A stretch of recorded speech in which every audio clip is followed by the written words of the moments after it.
and welcome to this month's edition of Building Value.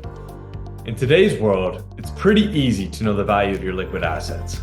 Most everyone I know has an online application where they can visit and see these values moving up and down in real time. Now, what's harder for most to determine is how much money you need to sustain your preferred lifestyle in retirement.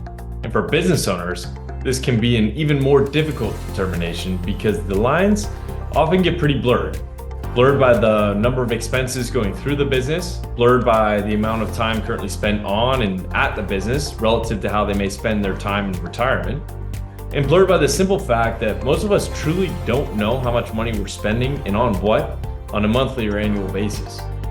This problem often exacerbates another problem, determining the wealth gap. The wealth gap for a business owner is the gap between their current liquid assets and the liquid assets that they need at retirement to fully fund their lifestyle. This gap is often where the value of the business comes into play. To paint this picture more concretely, and perhaps more simply, if someone wants to live on $400,000 per year using a 4% withdrawal rate, they will need to retire with a $10 million portfolio. So if that same person currently has a liquid net worth of $3 million, then the gap between that $3 million today and the $10 million they need later is known as their wealth gap. In this example, that means their current wealth gap is $7 million. To fill this void, they would need to sell their business for that amount net of taxes and fees. Going down this path often leads to another ongoing issue for business owners. How much is my business worth? And without this figure, it becomes impossible to know how close or how far you are from closing your wealth gap. And while it may be surprising to some to realize how few business owners actually know the value of their business or have had any sort of valuation done within the last few years, it really shouldn't. Briefly, in their defense, business owners have a lot going on.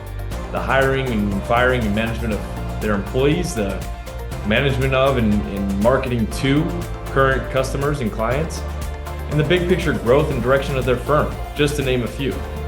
Now, after affording them that grace, in today's world, with all the technology available, the lack of time and resources isn't all that valid of an excuse. For example, for our business owner clients, using the last 2 to 3 years of tax returns, we're able to provide them with an equity value range in almost no time at all. Alongside this, we're also able to extract key insights, provide key areas of growth, areas of concern, things they can be doing right now, today, to start driving up their equity value. We can't really afford, when it comes to planning, to have a placeholder or a best guesstimate built into their financial plans.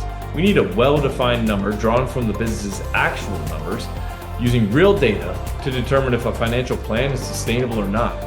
And if not, what can we be doing or what should we be doing today to change that? And for those of you who find yourselves nodding along, knowing it's been more than a few years since your most recent valuation, say let's connect today. Thanks for joining me, everyone. Until next month, keep building value.